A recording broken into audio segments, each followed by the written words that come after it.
Topic है सबकी life. तो पीछे ही कुछ टाइम पहले ही ना एक पेशेंट आए थे, टीचर थे वो स्कूल में, और वैसे तो काफ़ी एनर्जेटिक थे, काफ़ी एक्टिव थे, काम भी बहुत करते थे, पर कुछ टाइम से उनका वेट गेन स्टार्ट हो गया।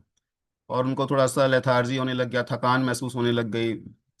खाना पीना भी वैसे ही था, फिर भी उनका वेट गेन हो रहा था, लाइफस्टाइल चेंज नहीं हुआ था, फिर भी वेट गेन स्टार्ट हो गया। और कंफर्टेबल, दूसरे लोग कंफर्टेबल रहते थे, उनको थोड़ा सा ज़्यादा ठंड लगने लग गई थी, पेट के इश्यूज होने लग गए थे, पीरियड्स इरेगुलर हो रहे थे, तो काफ़ी चीज़ें प्रॉब्लम हो रही थी। तो फिर समझ में नहीं आ रहा था क्या करें, ब्लड टेस्ट नॉर्मल आ रहे थे, तो फिर एक तरह से थायराइड टेस्ट किसी ने सजेस्ट किया, तो वो उनका फिर एबनॉर्मल आया, उनको भी थायराइड की कमी आई, हाइपोथायराइड थी। और उसके बाद उन्होंने ट्रीटमेंट स्टार्ट किया, और धीरे धीरे उनका फिर पहले का ऐसा रूटीन हो गया, और वेट भी फिर थोड़ा रिड्यूस हुआ।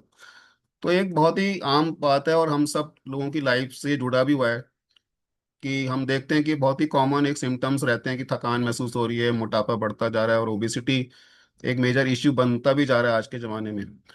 तो क्या सिर्फ थायराइड ही रिस्पॉन्सिबल है ओबिसिटी का, कि और भी कुछ कारण है? और थायराइड अगर हो भी गया है, तो हम उसको कैसे मैनेज कर सकते हैं? क्या इम्प्लीकेशंस हैं, ट्रीटमेंट कैसे लेना चाहिए, और क्या ये रिवर्सिबल है कि नहीं? क्या कभी ट्रीटमेंट से स्टार्ट हो गया तो हम इसको रिवर्स कर सकते हैं कि नहीं कर सकते? आइए इसी के बारे में आज, ओ सॉरी, थोड़ा सा हम डिस्कस करेंगे कि थायराइड को हम कैसे मैनेज कर सकते हैं।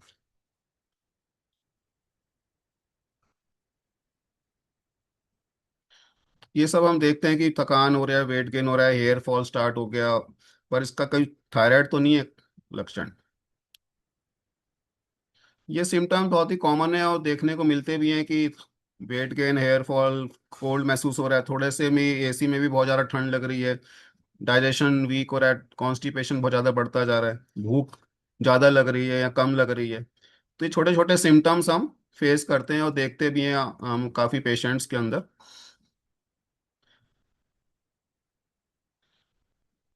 तो क्या होता है थायराइड? तो इसका ये रहता है कि थायराइड के सिम्टम्स भी हो सकते हैं, थायराइड की कमी से भी ये सिम्टम हो सकते हैं, और भी कुछ कारण रहते हैं कि जैसे खून की कमी हो गई तो भी आपको थकान महसूस होगी, आपको वीक और लेथार्जी सा फील होगा, आपका मेंटल पूरा वर्क नहीं करेगा, कंसंट्रेशन आपका पुअर रहेगा, डाइजेशन आपका वीक रहेगा, काफ़ी सारी चीज़ें आपकी बॉडी की हैम्पर करेंगी। स्ट्रेस बहुत ज़्यादा हाई है, उसमें भी ये सारे सिम्टम्स मिलते हैं, पुअर स्लीप, विटामिन डेफिशिएंसी, तो ये सारी चीज़ें पॉसिबिलिटीज हो सकती है। पर सबसे पहले कॉमन हम चीज करते हैं कि थायराइड होता क्या है, और ये सिंपल ब्लड टेस्ट से हम उसको डायग्नोज कर सकते हैं। जैसा कि हम सब लोग जानते भी हैं कि थायराइड हमारे गले में एक छोटी सी ग्लैंड होती है, बटरफ्लाई शेप की ग्लैंड रहती है, 15 से 20 ग्राम का इसका लगभग वेट रहता है। और एग्जाम्पल की तरह की जैसे एक फैक्ट्री है और उसमें बहुत सारे मशीनरी लगी हुई हैं, और उसी तरह से आप देखें कि हमारा जो शरीर है एक मशीनरी की तरह है, उसमें अलग अलग और जो हमारी मशीन लगी हुई है, जैसे हार्ट लगा हुआ है, लंग्स हैं हमारे, इंटेस्टाइन अपना वर्क कर रहे हैं, किडनीज अपना वर्क कर रही हैं, ब्रेन अपना वर्क कर रहा है, और उन सबका मैनेजर थायराइड है। अगर मैनेजर इंस्ट्रक्शंस प्रॉपरली नहीं दे रहा है तो सारे हमारे जो मशीनरी है वो स्लो डाउन हो जाती है, अगर मैनेजर ही इंस्ट्रक्शन प्रॉपरली नहीं दे पा रहा है तो उन दोनों का सबका कोऑर्डिनेशन बिगड़ सकता है। इसी तरह से थायराइड मैनेजर की तरह वर्क करता है हमारी होल बॉडी में, और अगर उसका कोऑर्डिनेशन या उसका इफेक्ट कम हो जाए, तो हमारा देखिए, अगर थायराइड रिलीज होना, हार्मोन्स कम हो जाए, तो हार्ट रेट हमारा डिक्रीज हो जाता है, हमारा डाइजेशन हमारा वीक हो जाएगा, किडनी का फंक्शन इम्प्रूव इम्पेयर हो जाएगा, ब्रेन में फॉगिंग हो जाती है, कंसंट्रेशन हमारा लूज हो जाता है। तो सारे हमारा बॉडी का हर सेल को इफेक्ट करता है। थायराइड छोटी सी ग्लैंड मैनेजर की तरह एक्ट करती है, और पूरा मेटाबॉलिज्म हमारा इससे रेगुलेटेड है। एक तरह से थर्मोस्टेट है हमारी होल बॉडी का, कि energy, body temperature, heart rate, metabolism, सारा कुछ हमारा थायराइड हार्मोन से रेगुलेटेड होता है। इतना इंपॉर्टेंट रोल है इसका हमारी बॉडी के अंदर। और ये कई तरीके से थायराइड की बीमारी प्रेजेंट कर सकती है, ये ज़्यादा भी हो सकती है और कम भी हो सकती है। अगर कम हो जाए तो हम हाइपोथायराइड बोलते हैं, और अगर हमारा थायराइड हार्मोन ज़्यादा रिलीज हो रहा है, ग्लैंड ओवर एक्टिव हो गई, तो उसको हम हाइपर थायराइडिज्म भी बोलते हैं, जिसमें हमारा ये जो चीज़ें स्लो डाउन हो रही थी वो फास्ट हो जाती हैं, हार्ट रेट आपका बढ़ जाएगा, और भी बहुत सारी प्रॉब्लम्स बढ़ जाती हैं। तो सबसे पहले जानते हैं कि जब स्लो डाउन होता है, हमारा थायराइड फंक्शन लो करता है, कम थायराइड रिलीज हो रहा है बॉडी थायराइड ग्लैंड से, तो टायर्डनेस हमें फील होगा, थोड़ा वेट गेन हो सकता है। वेट गेन ऐसा नहीं कि बहुत ज़्यादा एक्सपोनेंशियली वेट गेन हो जाएगा, थोड़ा बहुत वेट गेन हो सकता है, हेयर फॉल एक कॉमन हो जाता है, कॉन्स्टिपेशन, आपका इंटेस्टाइन का मूवमेंट स्लो डाउन हो जाता है, इसलिए कॉन्स्टिपेशन हो जाता है। आपको थोड़ा ठंड ज़्यादा लगती है, पैरी फ्रीज, हाथ पैर आपके थोड़े ठंडे से महसूस हो सकते हैं, ड्राइनेस और स्किन आपकी रहेगी, छोटे छोटे सिम्टम्स आपको देखने को मिलेंगे। आपका कंसंट्रेशन, इरिटेबिलिटी बढ़ जाएगी, आपका मेंटल फॉगिंग रहेगा, तो ये सारी चीज़ें, स्लीप आपका डिस्टर्ब हो सकता है। और वहीं बात करें, अगर थायराइड ओवर एक्टिव हो गया, ज़्यादा वो रिलीज कर रहा है, तो हमारा फिर वेट लॉस होने लगता है। तो पीछे एक आंटी जी थी हमारी, उनका भी बहुत ज़्यादा वेट लॉस हो रहा था, सारे ब्लड टेस्ट करा लिया, अल्ट्रासाउंड, एक्सरे सब करा लिया, पर डायग्नोज ही नहीं हो पा रहा था कि वेट लॉस क्यों हो रहा है। तो थायराइड टेस्ट कराया तो पता चला कि उनका थायराइड बॉडी में ज़्यादा था, इसलिए वेट लॉस हो रहा है। और उसका भी मेडिकेशन स्टार्ट हुआ, तो धीरे धीरे वो रिकवरी होगी, उनका वेट भी फिर गेन हो गया, और जो सिम्टम्स आ रहे थे वो सारे फिर चले भी गए। आपका हार्ट बीट तेज हो जाएगा, आपको धड़कन बहुत ज़्यादा महसूस होगी, आपको लगेगा कि ऐसे धड़क धड़क दिल बहुत तेजी से धड़क रहा है, पसीना बहुत ज़्यादा आता है आपका, इंटेस्टाइन की मोटिलिटी बढ़ जाती है, तो लूज मोशंस होने के रिस्क बढ़ जाते हैं। ट्रैमर्स आने लगते हैं आपके हाथ पे, हाथों में ट्रैमर्स रहेंगे, आपका लिखने में आपको ट्रैमर्स महसूस होंगे, गर्मी ज़्यादा लगेगी आपको। तो ये सारे सिम्टम्स आपके हाइपरथायराइड में आ जाते हैं। सबसे बात करते हैं कि कितना जो कॉमन है, और वो हाइपोथायराइड, थायराइड कमी ज़्यादा हमें देखने को मिलती है, और स्पेशली ये फीमेल्स में ज़्यादा है। तो फीमेल ज़्यादा इफेक्टेड रहती हैं, और एक लिखिए 10 में से 1 आदमी को थायराइड की प्रॉब्लम है, मोटा मोटा ही जान लीजिए। और जैसे जैसे एज बढ़ती है, आपका थायराइड का रिस्क भी बढ़ता जाता है। और ज़्यादातर केसेस में जिसमें सिम्टम्स माइल्ड रहते हैं, तो बिना टेस्ट के डायग्नोज ही नहीं हो पाते, अनडायग्नोज्ड ही काफ़ी केसेस देखने को मिलते हैं। क्यों हो जाता है थायराइड, क्यों हमारी बॉडी में क्यों होने लगता है, क्यों आजकल इतनी सारी प्रॉब्लम्स देखने को मिल रही है? पहले के ज़माने में इतना कॉमन नहीं था ये थायराइड की कमी होना, पर आजकल क्यों हो रहा है? क्योंकि ये हमारा बॉडी का ऑटो इम्यून डिसऑर्डर के कारण ही हमारे थायराइड ग्लैंड पे एक्ट करते हैं हमारे इम्यून सेल्स, और उसी को डैमेज कर देते हैं। उसको बोलते हैं ऑटो इम्यून हाशिमोतो थायराइड, मतलब थायराइड सेल्स अपने आप ही डैमेज हो गए, उस कारण से थायराइड आपका बनना कम हो गया। और आयोडीन डेफिशिएंसी पहले काफ़ी कॉमन थी, पर आज के ज़माने में आयोडीन डेफिशिएंसी इतना कॉमन नहीं, क्योंकि सबको अवेयरनेस होगी और सब अपना आयोडाइज सॉल्ट ही यूज़ करते हैं। तो आयोडीन इंटेक बढ़ाने से हमारा थायराइड का फंक्शन इंप्रूव नहीं होता है, अब ये एक मिथ है जो खत्म हो गया। कई लोग सर्जरीज के बाद या कोई रेडिएशन एक्सपोजर से भी थायराइड ग्लैंड एक्टिवेशन कम हो जाता है, कुछ मेडिकेशन से भी प्रॉब्लम होती है। और प्रेगनेंसी में थायराइड जरूर टेस्ट कराते हैं, और प्रेगनेंसी रिलेटेड हाइपोथायराइड बहुत ही कॉमन है, और उसमें अगर डायग्नोज ना कर पाए तो आपका मिस कैरियज के रिस्क बढ़ जाता है, और भी प्रेगनेंसी रिलेटेड कॉम्प्लिकेशन हो सकते हैं, इसलिए थायराइड बहुत ही उसमें कंपल्सरी हो जाता है। तो जिनको भी जो प्रीवियस मैंने सिम्टम्स बताए, उनको चेक जरूर कराना चाहिए कि उनको थायराइड का प्रॉब्लम तो नहीं है, और सिंपल से ब्लड टेस्ट से डायग्नोज हो सकता है ना। एल्डरली एज ग्रुप है, फैमिली हिस्ट्री चली आ रही है थायराइड की, या फिर सिम्टम्स आ रहे हैं, प्रेगनेंसी में हम टेस्ट कराते ही हैं, और अनएक्सप्लेन आपका वेट गेन हो रहा है या आपको वेट लॉस हो रहा है, तो आप थायराइड का जरूर टेस्ट कराइए।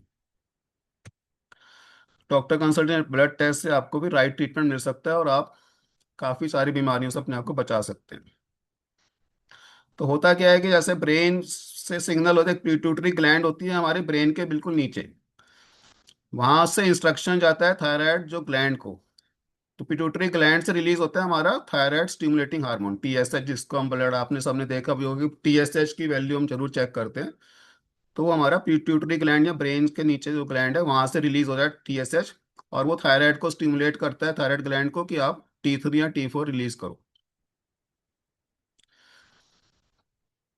तो अगर थायराइड T4 कम बना रहा है, तो आपका बॉडी सिग्नल देगी कि थायराइड हमारे बॉडी में कम है, तो ब्रेन को सिग्नल जाएगा थायराइड हमें और रिलीज करना है, तो पिट्यूटरी ग्लैंड टीएसएच ज्यादा प्रोड्यूस करती है। तो टीएसएच ज्यादा हो रहा है, तो इसका मतलब आपकी बॉडी में थायराइड कम हो रहा है ना, मोटा मोटा ही समझ लिया। और टीएसएच अगर कम हो रहा है, तो थायराइड आपका ज्यादा है। तो हाई टीएसएच का मतलब कि ब्रेन आपको कह रहा है कि थायराइड को बोल रहा है कि और अपना थायराइड रिलीज करो, टीएसएच वो ज्यादा बना रहा है। तो इस तरह से हम देखते हैं, लो टीएसएच एक्चुअली हाइपर थायराइड में होता है। और अगर हमने T4 कम है और TSH ज़्यादा है, तो हम उसको सिंपली मेडिकेशन से रिप्लेस कर देते हैं। बॉडी में T4 पहुंच जाता है और फिर वो ब्रेन को सिग्नल भी चला जाता है कि हाँ जी अब एडिक्वेट आपका T4 पहुंच गया, तो फिर वो शांत हो जाता है, TSH फिर आपका नॉर्मलाइज होना शुरू हो जाता है। सिंपल सा कंसेप्ट है। तो मेडिसिन देते हैं और साथ में हम हेल्दी लाइफस्टाइल को रखेंगे, मूवमेंट आपका रेगुलर एक्सरसाइज करेंगे, तो आपका एक कंप्लीट पैकेज मिल जाता है। और थायराइड में सबसे इंपॉर्टेंट ये है कि सिर्फ मेडिकेशन के साथ साथ हमें स्ट्रेस और लाइफस्टाइल पे बहुत ज़्यादा जोर देने की जरूरत है, क्योंकि मैं आपको बताऊंगा कि क्यों इतना इंपॉर्टेंट है ये। और थायराइड की टैबलेट यूजली अर्ली मॉर्निंग खाली पेट ली जाती है, क्योंकि इसका एब्जॉर्प्शन काफ़ी सारी चीज़ों से हैम्पर होता है। अगर हम खाने के बाद ले रहे हैं तो काफ़ी सारे जो खाने में जो हमारे मिनरल्स हैं वो इसके एब्जॉर्प्शन को हैम्पर करते हैं, इसलिए खाली पेट ही इसको एडवाइस किया जाता है, किसी और मेडिकेशन के साथ यूजली इसको इंक्लूड ना करें। कैल्शियम आयरन की टैबलेट या फिर आप खाली पेट जो एसिडिटी कैप्सूल खा रहे हैं उसके साथ यूजली इसको अवॉइड करें, ताकि इसका मैक्सिमम एब्जॉर्प्शन हो सके। और आधे से 1 घंटे बाद ही फिर आप कुछ खाना पीना स्टार्ट करिए। और कुछ जो मिथ्स थे कि थायराइड मेडिसिन खाने से भी वेट गेन होता है, तो ये अब पूरा क्लियर हो गया कि आपका अगर T4 आप थायराइड मेडिसिन से ले रहे हैं तो आपका फिर जो वेट ओवर वेट था वो आपका नॉर्मलाइज हो सकता है। और आयोडीन का सप्लीमेंट से हमारा थायराइड प्रॉब्लम क्योर नहीं होता है, आयोडीन सप्लीमेंट की अलग से कोई ज़रूरत नहीं है, क्योंकि हम एडिक्वेट आयोडीन आज के ज़माने में सब लोग इनटेक कर रहे हैं। और कोई भी सप्लीमेंट या डाइट से हम थायराइड हार्मोन को रिप्लेस नहीं कर सकते हैं, तो ये भी कई लोग दवाई स्टार्ट नहीं करते डर के मारे, एक बार स्टार्ट हो गई तो हमें लाइफ लॉन्ग लेना पड़ेगा, तो इसको हमें इस मिथ को हटाना है। और दवाई जैसे ही आपको डायग्नोज हो तो रेगुलर आप ट्रीटमेंट स्टार्ट करिए। कोई भी ऐसा मैजिक डाइट नहीं है कि आपका वो थायराइड को रिवर्स कर सकता है ना। बैलेंस न्यूट्रिशन जो मैं बात कर रहे हैं वो हमें रेगुलर लेना है, वेजिटेबल्स, प्रोटीन हमें लेना है, और फाइबर हमें लेना है दाल और पल्सेस के थ्रू, होल ग्रेन्स हमें ज़्यादा यूज़ करने हैं, फ्रूट्स और नट्स और सीड्स लेने हैं। इन सब का बहुत ज़्यादा सपोर्ट रहता है थायराइड हेल्थ में भी, और जो हमारा आगे कन्वर्जन होता है T4 से T3 में। अब बात करते हैं कि क्या हम इसको रिवर्स कर सकते हैं, कहीं नहीं कर सकते हैं। देखिए जो भी ट्रीटमेंट हम दे रहे हैं ना वो T4 दे रहे हैं। T4 होता है इनएक्टिव फॉर्म। जो हमारा टैबलेट आता है थायरोक्सिन का टैबलेट जो हम एडवाइस करते हैं, तो वो हमारा T4 होता है, वो इनएक्टिव फॉर्म में रहता है। और थायराइड भी हमारा जो T4 ही रिलीज करता है बॉडी में। फिर T4 जो इनएक्टिव फॉर्म है वो हमारे डिफरेंट ऑर्गन्स में जाता है, स्पेशली 60 to 70% लीवर में कन्वर्ट होता है एक्टिव T3 फॉर्म में। और T3 फिर हमारे हर सेल में सर्कुलेट होकर जाता है और वो सारे अपने फंक्शन को कैरी आउट करते हैं।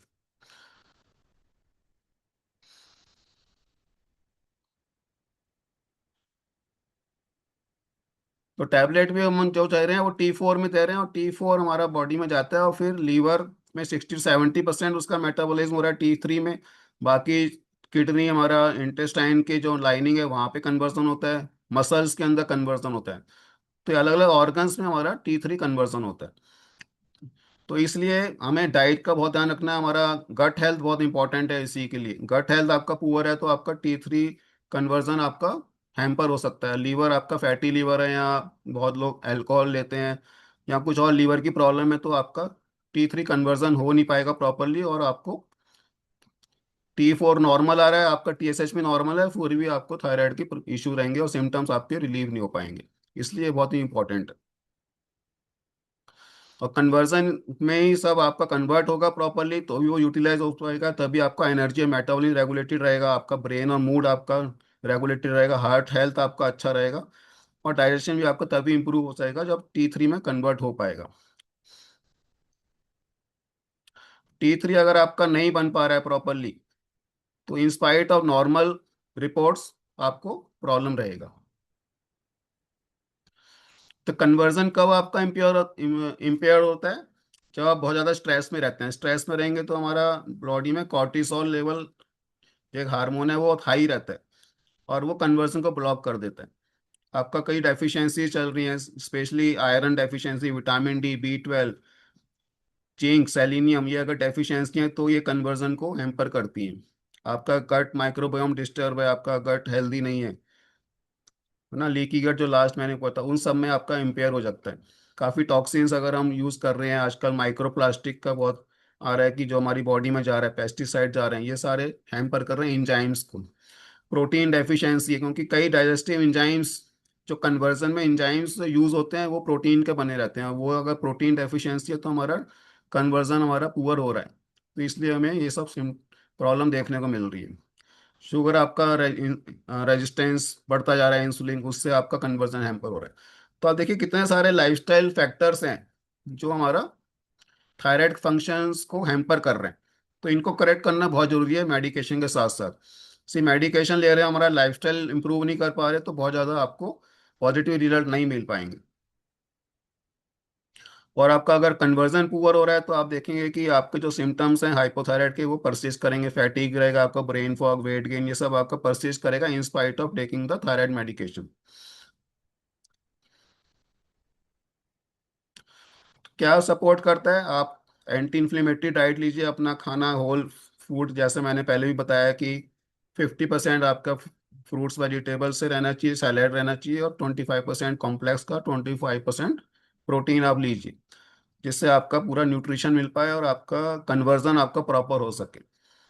स्ट्रेस को हमें बहुत ज़्यादा प्रोटेक्ट करना है, थायराइड की मेडिकेशन का स्ट्रेस पे जरूर मैनेज करते हैं।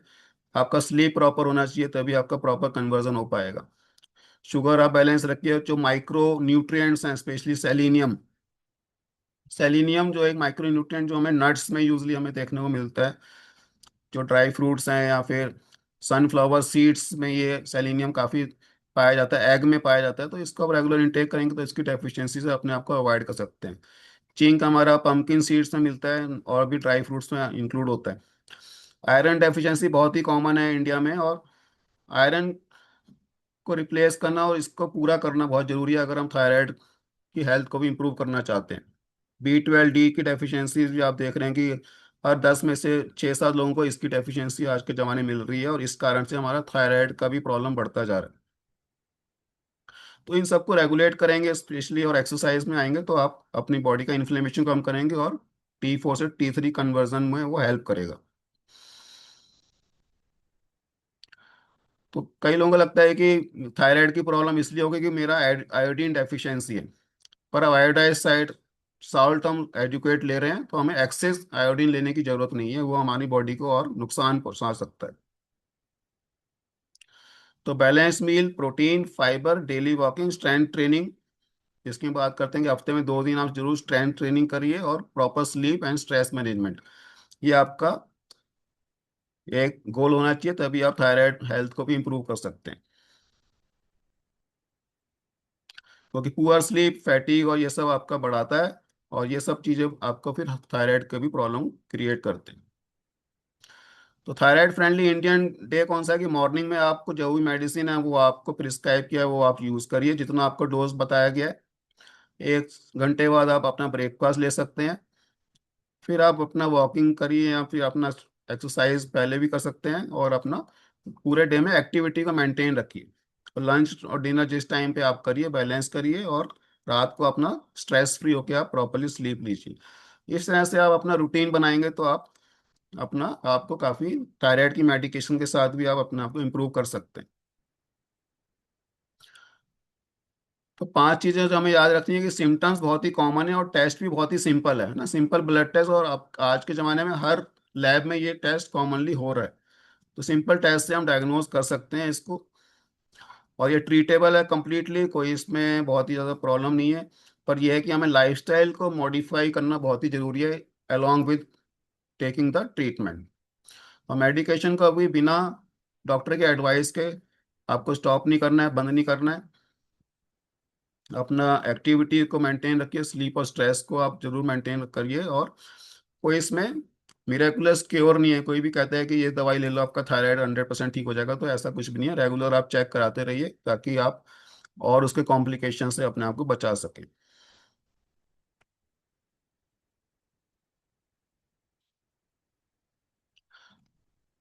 तो ये बहुत ही एक इम्पॉर्टेंट टॉपिक है कि T4 से T3 कन्वर्जन बहुत इंपॉर्टेंट है, और उसके लिए लाइफस्टाइल मॉडिफिकेशंस बहुत ज़्यादा जरूरी है ना। इस बात को एम्फेसाइज करना चाह रहा हूँ, सिर्फ ट्रीटमेंट टैबलेट देने से आपका पूरा थायराइड का इशू सॉल्व नहीं हो पाता है। तो इसलिए हमें proper diet, as well as exercise, और अपना स्ट्रेस और स्लीप को बहुत ज़्यादा ध्यान रखना है। अब मैं एक दो हमारे जो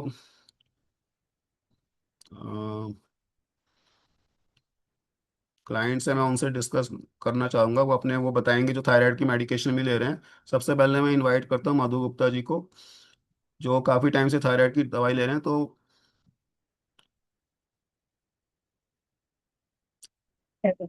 तो आपसे मैं हेलो। हाँ, आ रही है आवाज़ आपकी। आवाज आ रही है मेरी? हाँ हाँ, आ रही है। तो तो मैं आप ये मैं बताइए, कैसे एक मिनट मैं पूछता, आप ये बताइए हाँ कि जब आपको शुरू में क्या परेशानी होती थी, जब कैसे आपको पता चला कि आपको थायराइड की प्रॉब्लम है? ये मैं एकदम एग्जैक्ट नहीं बता सकते, लेकिन बहुत पुरानी बात है ये। 2003 ये और 2005 की बात हो। वो धीरे धीरे धीरे धीरे मेरे साथ क्या होता जा रहा था, मैं बहुत फैटी होती जा रही थी। और ऐसा कमजोरी कमजोरी लगती, चिड़चिड़ापन आ गया था अपने अंदर से। बस हर चीज कोई बोलता तो उसका जवाब एकदम कई बार बैठे बैठे रोना ही आ जाता था। पता नहीं क्यों ऐसा कुछ होता जा रहा था। तो एक बार हमारे डॉक्टर साहब रोहित हमारे घर आए, तो ऐसे ही उन्होंने कहा क्या बात है मम्मी जी, बड़ा थोड़ा मतलब मैं उनको देखते ही मुझे एकदम से रोना छूट गया। मैंने कहा क्या बताओ, मैं तो बहुत चिड़चिड़ी होती रहती हूँ, घर का काम भी करती हूँ। कह लगे नहीं, क्या प्रॉब्लम क्या है आपको? मैंने कहा प्रॉब्लम तो ऐसा कुछ नहीं है, सारा काम भी कर लेती हूँ, लेकिन एक तो थोड़ी वीकनेस बहुत लगती है शरीर में। इतना खा रही हूँ तब भी पता नहीं चलता, और थोड़ी फैटी होती जा रही थी। तो उन्होंने कहा एक दो टेस्ट कराए, फिर उनके अपना पता नहीं क्या माइंड में आया, उन्होंने कहा आपने थायराइड टेस्ट कराया? मैंने कहा नहीं, मैं तो कभी थायराइड टेस्ट नहीं कराया। तो उनके गाइडेंस में उन्होंने थायराइड टेस्ट कराया मेरा। तो मेरा थायराइड इतना ज्यादा था, इतना ज्यादा था कि मैं बता नहीं सकते। बहुत ज्यादा बड़ा होता, जब भी हमें पता ही नहीं था थायराइड भी कोई चीज होती है। और शरीर बेकार बेकार हो जा रहा था। फिर जब उनके कहने पे फिर वो हमने दवाई चालू करी, अपना लाइफ स्टाइल थोड़ा हमने चेंज किया, थोड़ा सुबह शाम घूमने जाने लगी। वो अभी भी ये है कि हर छठे महीने में उसमें हमें थायराइड का ब्लड टेस्ट कराना ही पड़ता है। कभी उसके लिए क्या है, कभी 100 mg दवाई खानी पड़ती है, कभी 50 पे आ जाते हैं, कभी 75 खानी पड़ जाती है। तो मतलब बीमारी का पता तो डॉक्टर साहब के थ्रू ही हमें पता चला। अगर वो ना करवाते तो शायद हम इसी तरह अपनी लाइफ आगे बढ़ाते रहते। तो तो थायराइड मेडिकेशन के बाद आपको आराम आ गया?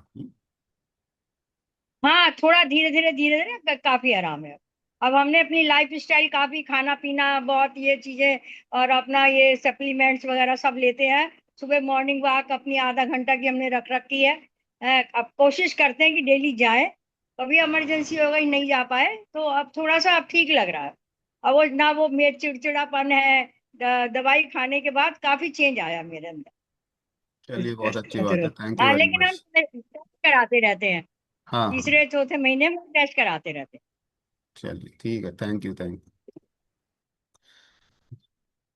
तो इनका थायराइड ज़्यादा का मतलब है कि टीएसए ज़्यादा था, है ना? यही कहना मैं चाह रहा था कि टीएसए ज़्यादा, को ज़्यादा लोग बोलते हैं कि थायराइड बहुत ज़्यादा बढ़ गया था। वो उनका टीएसएच ज़्यादा था और थायराइड अल्टीमेटली कम था ना, उसी के सिम्टम आ रहे थे, और उस थायराइड की मेडिकेशन से और लाइफस्टाइल मॉडिफिकेशन किया तो अब उनको काफ़ी आराम है।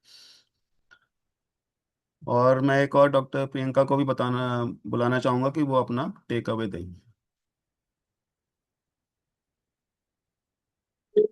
गुड इवनिंग सभी को। और प्रेजेंटेशन तो एज यूजुअल बहुत ही अच्छा है और ऑसम, और बहुत सीखने को मिल रहा है। लाइक कन्वर्जन ना, कि T4 से T3 का कन्वर्जन कितना इम्पोर्टेंट है, ये शायद इवन डॉक्टर्स को भी शायद इतना अवेयरनेस नहीं है ना, कि बस वो देखते हैं TSH बढ़ा हुआ है और शुरू कर देते हैं थायराइड की टैबलेट, है ना। बट मे बी शायद ये प्रेजेंटेशन देते टाइम और ज्यादा समझ आया कि कितना इम्पोर्टेंस है इस कन्वर्जन का, कि हम थायराइड टैबलेट ले भी रहे हैं। और मेरा जो एक यहाँ मैं बताना चाहूंगी कि जो थायराइड रिवर्सल पे बात हुई, है ना, बीइंग अ डॉक्टर, और सभी को ये लगता है कि भाई एक बार थायराइड की गोली, जैसे बीपी की गोली, शुगर की गोली, सबको लगता है ना एक बार शुरू हो गई तो अब तो ये मरते दम पे ही हटेगी। बस ये है कि डोज ऊपर नीचे हो सकती है। तो कुछ ऐसी ही थिंकिंग मेरी भी थी। मेरे को भी जैसे ही मेरा 40 प्लस, 40s में मैं एंटर हुई, 41 42 में, तो वही वेट गेन एंड मतलब इतना होता था कि मेरे को ओपीडी में भी नींद आती थी। पेशेंट जैसे मतलब पेशेंट से बात कर रही हूँ या दो पेशेंट्स के बीच में अगर टाइम है तो मैं अपनी आंखें भी नहीं खोल पाती थी, इतना ज्यादा मैं ड्राउजी रहने लग गई थी। इवन आफ्टर स्लीपिंग की पूरी रात मैं अच्छे से सोने के बाद भी मुझे दोबारा पूरे टाइम नींद नींद रहता था। और मतलब थका हुआ सा तो ठीक था, वेट गेन बहुत होने लग गया था। तो फिर वही था कि जेनेटिक पीछे से भी आ रहा था, तो और ये भी था मेटाबॉलिज्म भी 40 के बाद वीक होता ही है। तो फिर जब टेस्ट कराया तो टीएसएच बढ़ा हुआ था, मतलब मेरा हाइपोथायराइड में एंटर कर गई मैं, है ना। तो मतलब ये लगभग 10 साल के करीब तक मेरे को थायराइड की मेडिसिन चली, है ना। I was on 50 milligram. But फिर कुछ मतलब ये है कि मेजर लाइफस्टाइल चेंजेस करे अपने उसमें, गट रीसेट पे गए, है ना। और एक्सरसाइज नहीं थी बिल्कुल मेरी। इवन रोहित रोज सुबह स्विमिंग एक्सरसाइज करते थे, तो मैं इनको बहुत टोकती थी यार कि भाई सुबह वैसे ही इतना टाइम कम होता है और उसमें भी भागने चले जाते हो या स्विमिंग चले जाते हो। तो मतलब वो भी अवेयरनेस नहीं थी कि मतलब इतना इम्पोर्टेंस है। तो वो सब मैंने भी अपने अंदर चेंज लाया। अब हफ्ते में एक दो बार कोशिश मेरी पूरी रहती है कि मैं डंबल्स उठाऊं, स्ट्रेंथ ट्रेनिंग करूं, और पूरा दिन भर का भी लाइफस्टाइल है ना, तो गार्डन वार्डन ये सब भी बनाया, माली भी हटा दिया कि कुछ अपने ऊपर काम ज्यादा आए, है ना। और इससे अब ये हुआ कि सिंस लास्ट 2 इयर्स, आखिरी पिछले 2 सालों से मेरा थायराइड पहले जो 50 मिलीग्राम पे था धीरे धीरे वो 25 पे आया, और 25 से अब वो बिल्कुल जीरो पे है। मतलब लास्ट 2 ईयर से I am not on any thyroid medicine.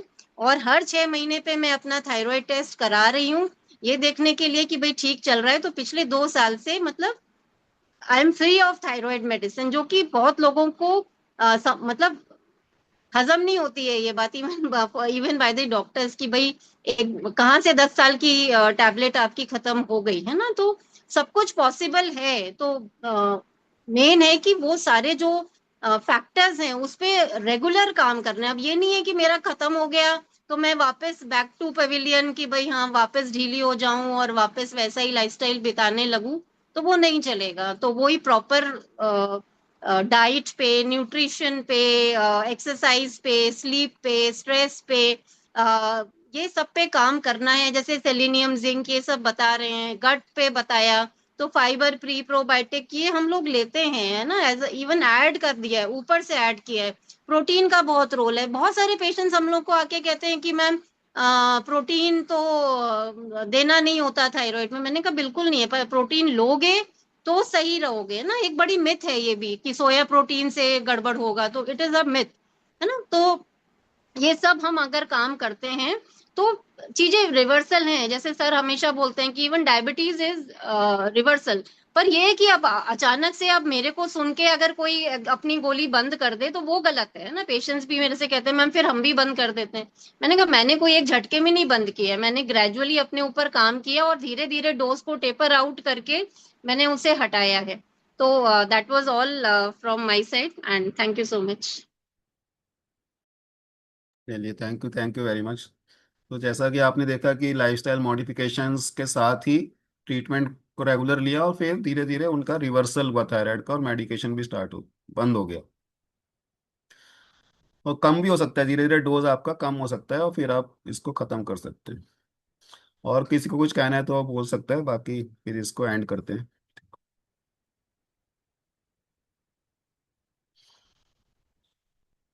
चलिए, थैंक यू वेरी मच। आप सबने अटेंटिवली सुना और होप सबको अच्छी जानकारी मिली होगी। और आप इसको ज़्यादा से ज़्यादा शेयर करें, यूट्यूब लिंक मैं आपको शेयर कर दूंगा, ताकि आप अपने जिनको भी थायराइड की प्रॉब्लम है आप उसको शेयर कर सकते हैं, और ताकि वो भी इस इंफॉर्मेशन से बेनिफिट उठा सकें। ठीक है, thank you very much. Good night everybody. Thank you doctor साहब। Thank you, thank you.